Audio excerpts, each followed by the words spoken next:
President Buhari, of course, attended the United Nations General Assembly and on Friday he made a speech like a lot of other presidents and head of states, and of course he made quite a number of statements. But what we will be dissecting today is the part where he talked about the recent trends of unconstitutional takeover of power, sometimes reaction to unilateral changes of constitutions by some leaders, and that it must not be tolerated by the international community. The president warned that the democratic gains of the past decades in West Africa are now being eroded due to the negative trend. And of course, one other part we didn't want to talk about, but because the reps minority has brought it up forth in Buhari's speech, talking about the parts where he talked and touched on the terrorism in the country, where the minority caucus of the House of Reps faulted the president's speech, claiming Boko Haram terrorists were emboldened under his watch. We're going to be taking a look at just how true that is. Okay, let's start with you there. What do you make of this speech? Because some people have come out to say Buhari is not the right person to be making that kind of speech. You know, every other country's leaders can, but not the president. Well, back home, he's having the same issues as some of these countries that have been taken over most popularly by the military. What do you have to say about that? Well, like the generality of people have said, our president, General Muhammad Buhari, is the best example of someone who should not have uttered those statements. Yes, it is universally agreed as of today, and I quite share that sentiment with them, that military takeover is no longer the thing. Yeah. It's an aberration and nobody desires or wants it. However, there is an adage again, or a slogan that says, those who make peaceful change impossible makes violent change inevitable. Now, if you say military takeover or coups are no longer in vogue, then what are we doing constitutionally to make sure that we do not allow it to happen? Take, for instance, our country, Nigeria, today. I do not see anybody, whether you are rich or you are poor, whether you are young or you are old, whether you are a woman or a man, that we say sincerely, in accordance with your conscience, that you are happy with what is happening in the country today. Nobody. I cannot see anybody that will say that. What are you going to talk about? Well, are you going to talk about insecurity? PDP members will. APC rather. Yes, they may say it by their mouth, but not by their conscience. I can guarantee you that. Okay. Now, are you going to talk of insecurity? Are you going to talk of standard of living? Are you going to talk of inflation? Are you going to talk of what exactly are you going to pinpoint to that we say Nigeria has it right in this angle? So, if you are saying that coup should not come, yes, I agree with you, but are you doing things in accordance with the constitution, in accordance with the yearnings of the populace or the citizens of your country? Are we happy with the present situation? Can anybody beat his or her chest that if there is a martial music tomorrow, Nigerians will not jubilate? Honestly, I know military rule is an aberration. It has taken us backward in so many ways. However, our rulers are not behaving better than those military people. When we say we want to have civilian regime, we know the reason why we say we want to have it.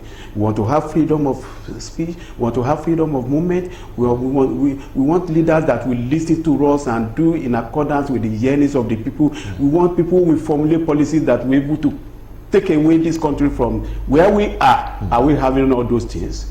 When you go to the market today, you buy something for 1 naira. If you are to buy two, and when you get to a certain radius from that place, you remember that, oh, I should have bought two, and you went back there. Before you may find out that the price they are giving you is different from the price you bought it about 2 or 3 minutes ago. Who is blaming who? Now the minimum wage in this country is 30,000.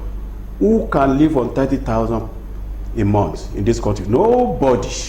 unless those who are seeing it from left, right, and center, or those who are dividing the wealth of this country, those are the people that can beat their chest and say, yes, we are okay. So I am saying that much as we do not desire military takeover of constituted government in this country or in this continent, we should be able to do what is right. It is the doing what is right that we will not have that. Nobody change a winning team. If the present government or any other government in Africa can be described as winning team government, nobody will attempt to change it, because the people will revolt. It will be universal revolution and people will resist it. Okay, let's have your opinion, sir. Well, thank you, Solomon. The question I want to ask is, if you go to Guinea now, the people of Guinea are rejoicing. They are jubilating. Wow. You know, what does that mean? It is not about it being old-fashioned or unacceptable that military leadership is no more acceptable. It's not, it's a matter of nomenclature. What we have on the ground in Nigeria, for instance, and even in Guinea, that necessitated the coup, you know, is worse than when the military were in government in Nigeria. Buhari, the president of Nigeria, in 1983, was a coupist. Yes. He took over government via a coup.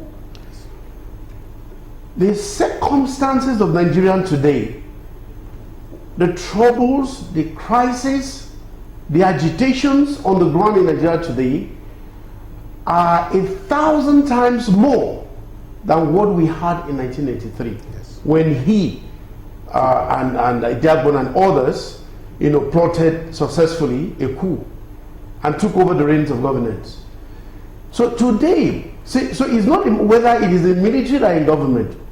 What we have in government are people who are worse than the military. And so our situation is even more ripe for a military takeover. Why are the people of Guinea rejoicing, I said? Because they had seen how much they were suffering. They had seen the constitutional framework set aside, and the reign of cabals and cliques and caprice had taken over, which is exactly what is happening in Nigeria. You have a democracy in the books, even though you and I as Nigerians are questioning how the present government, even the president himself, whether or not he actually won the elections in 2019. All right, we are Nigerians.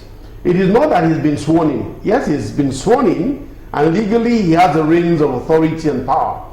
But then between you and I, we are still questioning the outcome of that election, the integrity of that election, how long it took before the elections were declared, and why, and all of that. Now, but what is happening? You have a situation where Nigerians today, there is no security of life. You're not certain about the next meal for the vast majority of Nigerians. We're not talking about those who are opportune just to be able to get by. That's what virtually everybody is getting by these days. And very few, the wealth of the nation is in the hands of very few people. Why is that? Because we have organized the reins of our governance in such a way as to impoverish the people the more. Anytime you increase the pump price of fuel, you impoverish the people. Every time you increase value-added tax, even though we're coming to that, so we should be taking it, whichever way. When you increase the percentage of value-added tax, you impoverish the people. When you borrow from China and from God knows where, you're impoverishing the people. You know, so that's why I say it's so difficult these days for people to get by. My colleague and friend here mentioned 30,000 naira minimum wage. I mean, you think about the cleaner, perhaps, you know, the gardener. I don't want to talk about any other person at the higher rung, you know, in the employment circles, can actually with one's conscience, like you say, ask that the cleaner should live on 30,000 naira, a family man or woman. In fact, even if you were single, can you live on 30,000 minimum wage in Nigeria? So when we organize governance in such a manner as to, you know, with dishonesty, with conceit, what we're doing are circumstances that give vent for a military takeover. And in fact, We have a constitutional takeover already by the government in power today. The level of nepotism in Nigeria today, the fundamental objectives and policies of state principles, and policies of Nigeria in the Constitution state that the policies of government should be such as to engender unity, peace, integration, good governance for the people, even though we say they are not justiciable. But that is a direction given for governance. You have the federal character principle. Especially for a complicated country like ours, multi-religious, multi-ethnic. Particularly has completely, I say, jettisoned. You know, so that is a coup. When you are sworn in to observe and uphold the Constitution, and then you set aside that Constitution, you want to appoint military security chiefs. When I say security chiefs, I'm talking about the police, the army, the air force, the navy, go to others, customs, immigration, and especially all revenue generating agencies. Who are those heading them today? They are people who are of a certain ethnic extraction and particularly of a certain religion. That is a coup against the Constitution and the people of Nigeria. But the difference here is that the other mechanism of those that are supposed to uphold the Constitution, the legislation, the judiciary, they all backed this, which is what makes it sad. If it's a coup or unconstitutional, then the legislatures, who are the ones that are supposed to approve these appointments, are doing just that. A coup, sorry, before my colleague takes over, a coup, when I say it's a coup, you know what happens when there's a coup? The Constitution is suspended. I've said the Constitution has been set aside by this government. So when it's set aside, you know what happens? Okay. It becomes a unitary government.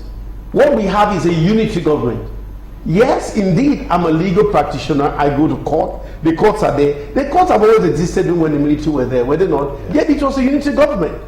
What was saying when the Constitution is set aside, it is the decrees and the fiat of those who are in the helm of affairs that determines what happens. We have seen how in the Despot style, a Chief Justice of the Federation have been booted out of office unconstitutionally, illegally.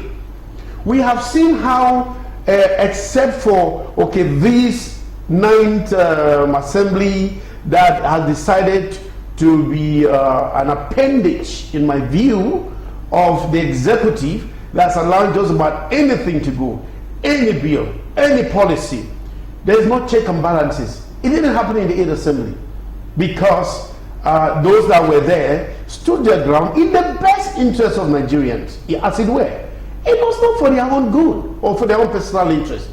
But the 9th assembly are a bunch of, in my view, my opinion, stooges who are just there to rubber stamp every and anything. That's why I tell you it's a unitary government. The courts are coerced. When you intimidate the judges, and they are afraid to give orders, except for those who are very bold, like what happened in River State.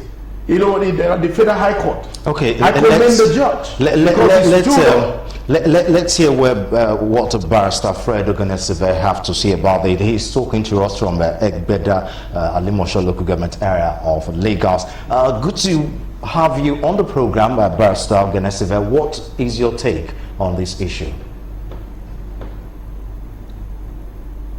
Thank you very much. I think my other colleagues, they've dealt extensively with this matter.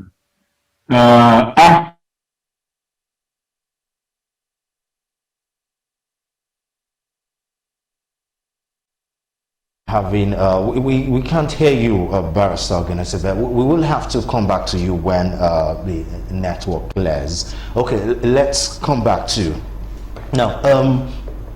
Now, we are not trying to compare democracy and military leadership here. We know however you want to put it. Someone had even said the worst of democracy is better than the best. I think that is, sorry, I'm not taking you over, but I think it's a serious misconception. It should be reconsidered. It won't be reconsidered in the light of what is happening in Nigeria right now. Yes. But anyway, so I'm just trying to make a disclaimer here, so it won't be like we're promoting military takeover here. But this is quite serious, especially if you are the president talking to a world leadership and saying that this trend is bad and we must stop it, and the international community must not stand for it. It should be assumed that there are mechanisms in place for that not to happen. Let's take, for example, like country like US or Britain, even though it have like a constitutional, such cannot happen, because there is a system in place where every leaders, whether governors or president or legislators, must have to adhere to. And that was why when someone like Donald Trump came into power and tried to do everything the system was against, it was a huge fight back. Yes. And the fight back was possible because there were a system in place. And even though it divided the country into two, which was, to some of us, it was surprising that we still have people that had that kind of mentality. But at the end of the day, the system, the constitution, won. You say we have that. and not just in Nigeria now, but in Africa generally, because personally, I think the only country in Africa that practices close to what looks like a true democracy is South Africa, and to a slight extent maybe Ghana, recently. But every other country in Africa seems to be struggling with practicing true democracy. Yes, and that is how it will be for a very long time if care is not taken. Now, look at it. In Africa, and particularly in Nigeria, the country is equivalent to the president. The president is equivalent to the country. Everything said, the president has said. The president has done this. The president is doing this. The president is doing that. Why are we concentrating on the president? Now, why don't we concentrate on institutions? When we build strong institutions, it will be devoid of the president. And why don't we have a country that will promote itself over individuals? For instance, you were talking of the US during Donald Trump. If all those cases instituted, in fact, Donald Trump will not need to institute all those number of cases. Probably we need to institute just one, and we have his way through. So sad if it is in this part of the world. But because those people build very strong institutions, and they are loyal to their country, not to the president. Because when you see the majority of appointees of the Supreme Court of the US, some of them were appointed by Donald Trump. But nevertheless, when it comes for them to stand for the country, they stood for the country rather than the individuality of Donald Trump. Are we doing the same thing in this country? Look at what is being done to you now. There are some things that if it is said here now, the next thing you hear is the NBC has fined you 5 million naira, this and this. Where is it written in any law that they should do that? But it's a policy that they have promoted and escalated to the level of legislation. And they are using it to terrorize just because they don't want criticism. How can a government survive without a criticism? Criticism is supposed to build you up. Criticism is supposed to put you on your toe. Criticism is supposed to make the best to come out of you. By the time you do not acknowledge criticism, by the time you do not listen to dissent to voices and opinions, how can you build a very strong society? You cannot. Now, look at, in this century, we are still debating and talking of whether we want electronic voting or not. Something that ought to be a thing of the past.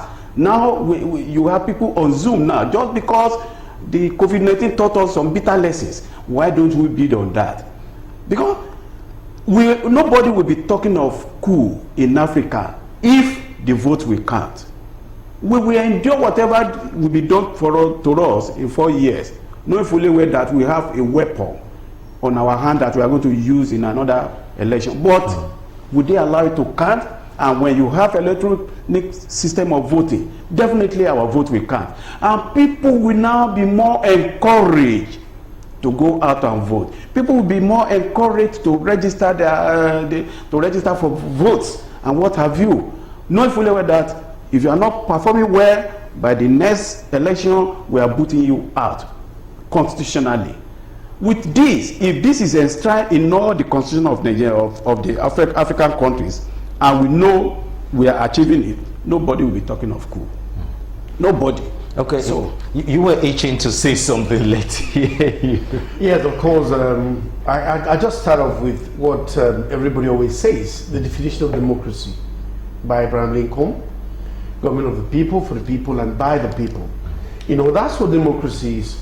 Democracy survives on democratic institutions. And where those are set aside, then of course you're giving room for totalitarianism, for tyranny. What are the institutions we're talking about? You know, the court system, especially. Yes. And then we say, well, we say there are 3 arms of government in a democracy: the executive, the legislature, and the judiciary. The judiciary is not mentioned coming third because it's the least. No, but because you couldn't mention all 3 at once. As a matter of fact, you could decide to say the judiciary, the legislature, and the executive in that order. But basically, all of these 3 structures of the democracy have, like it is known, checks and balances. They have responsibilities to each other. All right. The legislature passes a bill, and the president refuses to assent because he sees it as being unconstitutional, and then he goes to court and asks the court to interpret. You know, what does the Constitution say, and what are the provisions of this bill that are being asked to assent to? And then the court upholds it and says you're right, and declares that bill, and says it's unconstitutional and that it's right not to assent. It's called checks and balances. You know, like my colleague has said, and we have always said in this forum and in other fora, the sad situation, the sad narrative in our country is that you have a situation where institutions rather bend over to the office of the executive or the presidency. You know, and it is not that the Constitution has no provisions against it. The provisions of the Constitution are there. The clear division is there. The powers of the president are there. What he can and what he cannot do, same as the powers of the legislature. But why it's convenient for us to decide, like I said, to set aside, to breach, to observe the provision of the Constitution by default or breach, is what I find difficult to tell. But much more, I think the explanation lies in the fact that, like I said, when I say, what is the difference as to whether it's the military that are ruling or cabals? We have the situation in Nigeria, and we all know where godfatherism is the trend, is what obtains. Lagos, for instance. I won't call them, but we all know the names that matter here, right? Where somebody decides and say, somebody from Alimosho will represent Ikorodu. Somebody from Ikorodu will represent Badagry. Someone from Badagry who doesn't live there, who is not known there, will represent Shomolu. And it's the same thing happening all over the country. Godfathers determining what. And it's not just about somebody, but just about anybody. It is not about qualification, because in Nigeria, you only qualify with an affidavit. So when you have those class of people leading the country, what do you expect to come out of them? What do you expect to come from when a tailor is taken from his shop and made a member of the House of Assembly? What do you think, how do you think he's going to reason? How do you think he's going to vote when issues come up before the House of Assembly? How informed is he?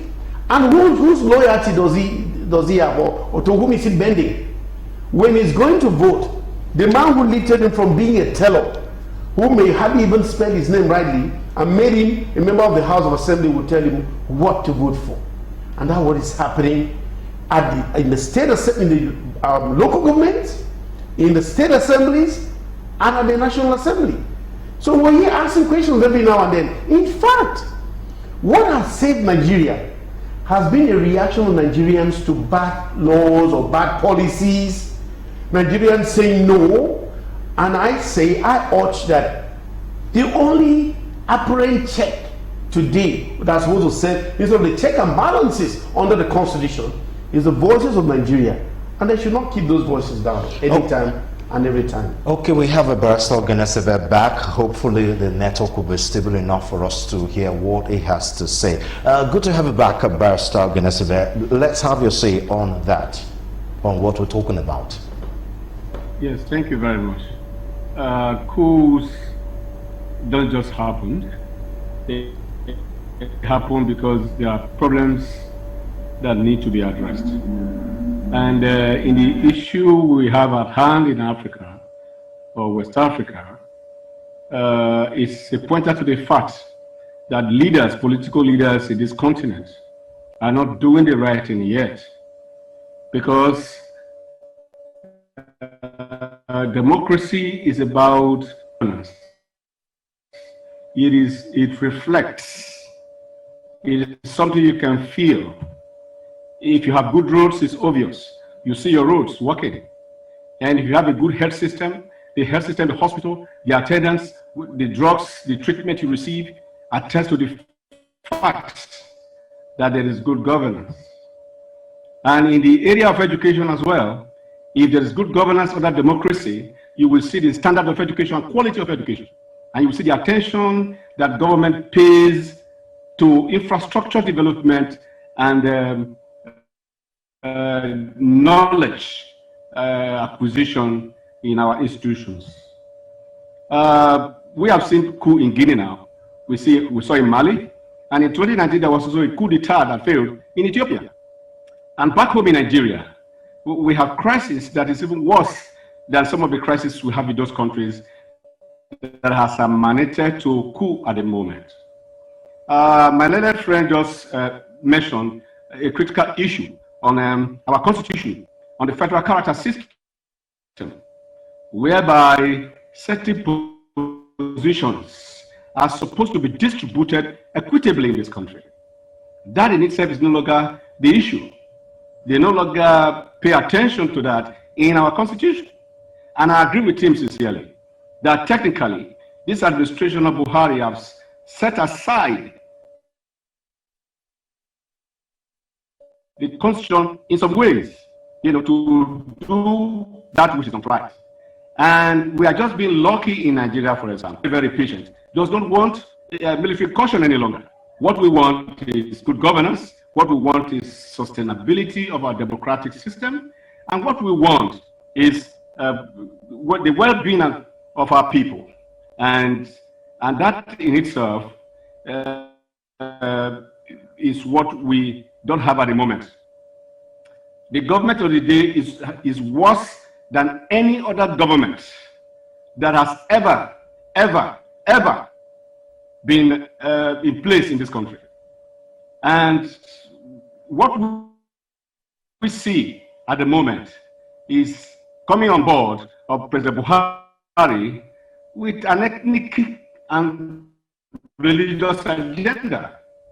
And he went to the United Nations talking about, coups not being entertained in Africa, West Africa. But back home, he didn't tell the United Nations what he has done about Meeti Allah. He didn't tell them what he has done about Boko Haram. In fact, somebody said, and I agree, that the Boko Haram insurgency and ISWAP and the rest of them today in this country is 10 times higher and more pronounced than when President Buhari took over governance in 2015. So coups, as we see today, is a reflection of the system failure. In Nigeria is to play a role in this to maintain peace in the sub-region or in Africa in itself. What the government of the day need to do is to change the status, the governance status that is currently on ground. What we have right now is not what we expect from the Buhari administration. And he himself knows that this country is worse now than when he took over. And when you have this crisis of ethnicity, of godfatherism, of religious sentiment, and ethnic colorations, what you get at the end of the day is likely to be a coup. But we are saying to the military in this country that we don't want coup. On the one hand, and on the other hand, the leadership of today, the APC national government, who promised Nigerians change in 2015, must also realize that Nigerians are not fools. We have our brains on our head. And they must begin to start a system that will not lead to insurgency and military coup in Nigeria. Because if that comes to Nigeria, it means the entire West African region will be in problem. And that is the more reason why the Buhari administration must look at what is happening in Guinea, Mali, and the issues that brought about the fake coup in Ethiopia and some other nation like, I heard recently that there were also some crises. But as the giant of Africa, Nigeria must, begin to do some critical analysis of, events in those countries and see how we can improve on the governance in Nigeria so as to reflect what will happen in the West African sub-region.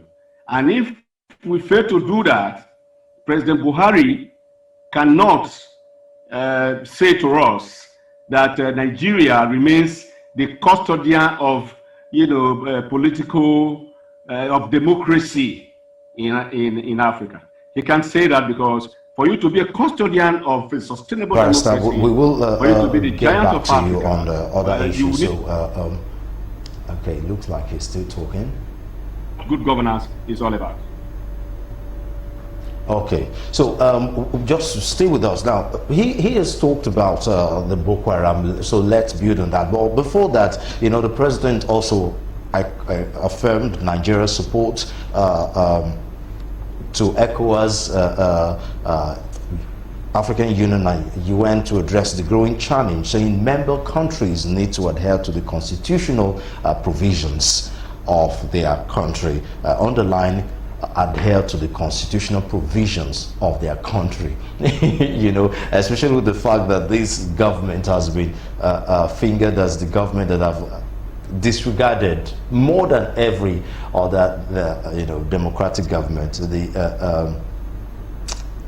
the other way around. It's been the other way around, where it's been accused of not obeying constitutions at all. It's quite ironical hearing from me. But let's build on what Barrister Ogenesive said about the Boko Haram.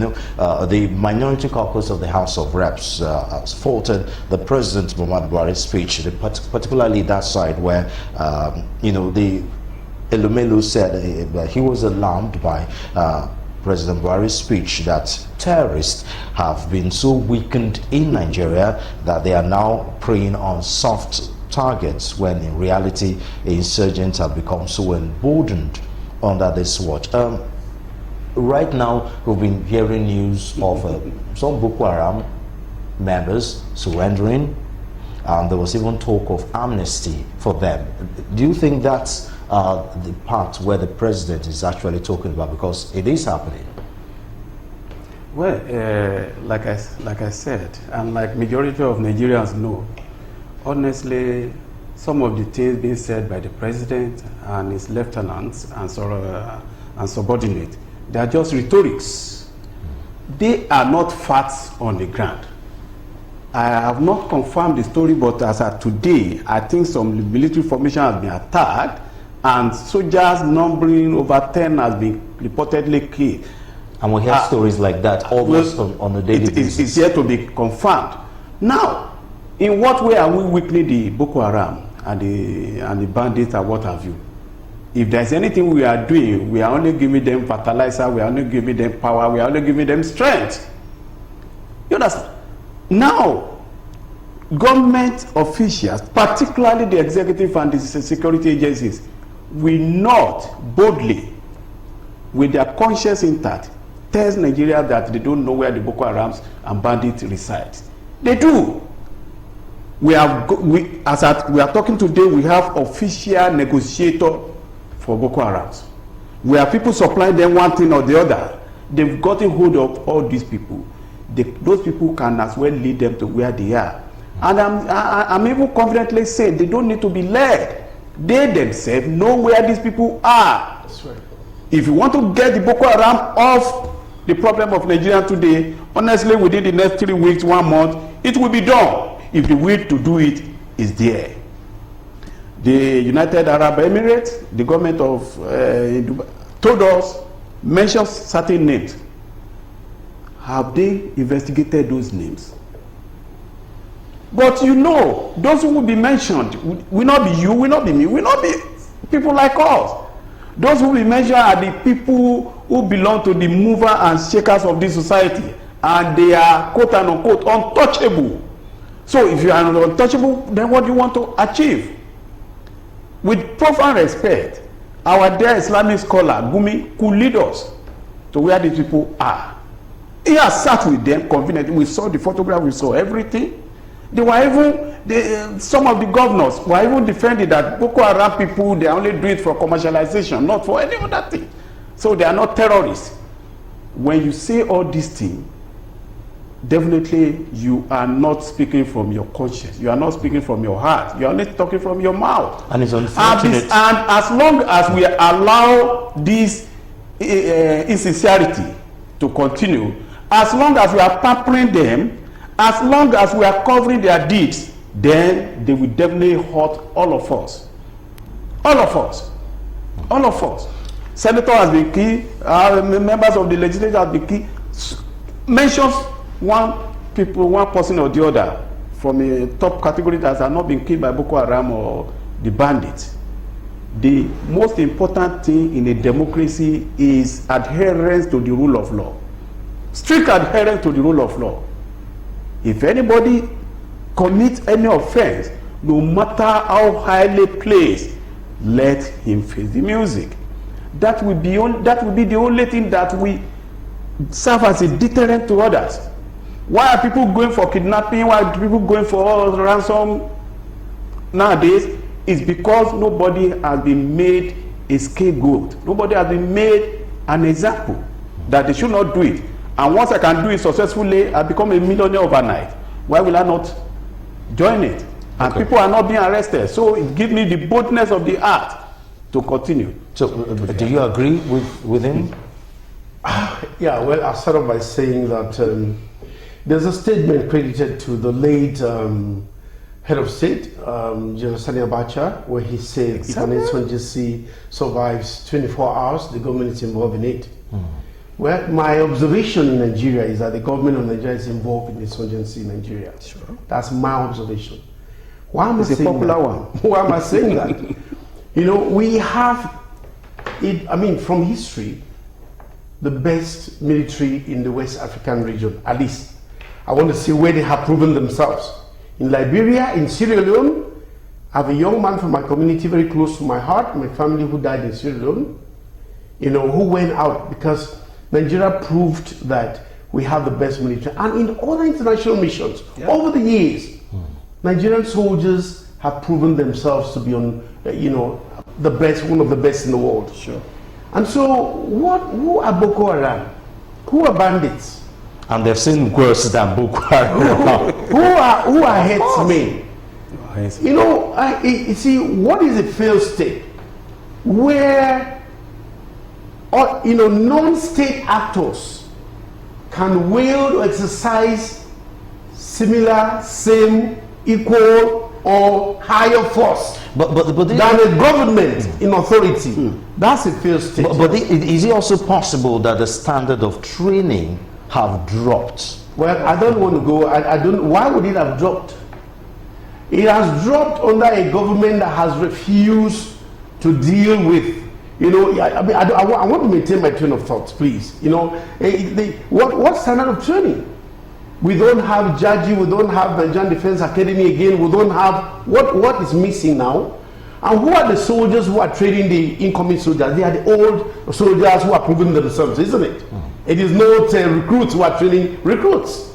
You know, so if this government can quickly, conveniently, and easily proscribe IPOB as a terrorist organization, I'm overwhelmed and wondering, and a lot of Nigerians too are, as to why Boko Haram has not been declared a terrorist organization, as to why bandits have not been declared terrorist organization, as to why Mieti Allah has not been proscribed and called a terrorist organization, why headsmen of Fulani militia or whatever they are have not been called terrorist organization. You know, you see, there are things that you just can't.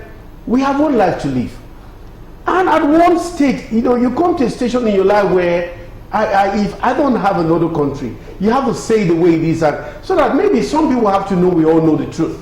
We all know what is going on. Like my colleague said, why would you pamper Gumi? Why would Gumi be able to go lies, you know, synergize with outlaws legally? People who are bandits, who are headsmen, who are whatever, come out and be a spokesman to them.